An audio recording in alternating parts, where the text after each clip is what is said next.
Hey guys, this is a walkthrough on how to install the new Ruggedized ScopeCap Pro. The main difference between the legacy model and the new model, the front cap is made out of a much quieter and more durable material than the last one, and also the kill flash has a much thinner mesh material, allowing more light transmission through your optic. So let's hop into the install. I'm gonna go ahead and take this off, just cut the shock cord. So you're just gonna take your bit and unscrew the shock collar.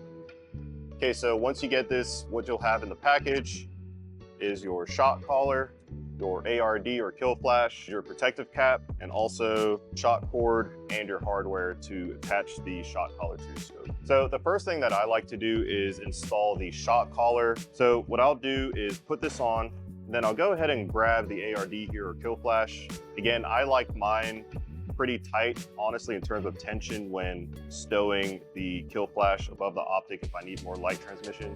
Okay, so we have three different size options here. We have a really short screw, medium-sized screw, and a longer screw. I'm gonna try and guesstimate here. I think the medium one will be good enough. That's enough distance for me to put the nut on and clamp it down properly. What I'm gonna do is grab my nut. So there is a little channel where you place your nut there.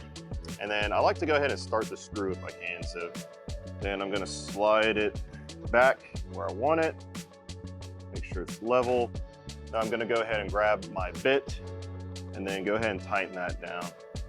You do not need to have the two ends touch. If you try and clamp it all the way down, you are going to strip this side out. So what I'll do next is go ahead and put on the hex cap. So we'll grab our shock cord. So same way on our light caps or anything else, we'll go ahead and do a overhand knot, put the protective cap over, take the untied end, pull that through the protective cap first, the hex cap, and then the shock collar. I like to go under the optic and behind the shock collar.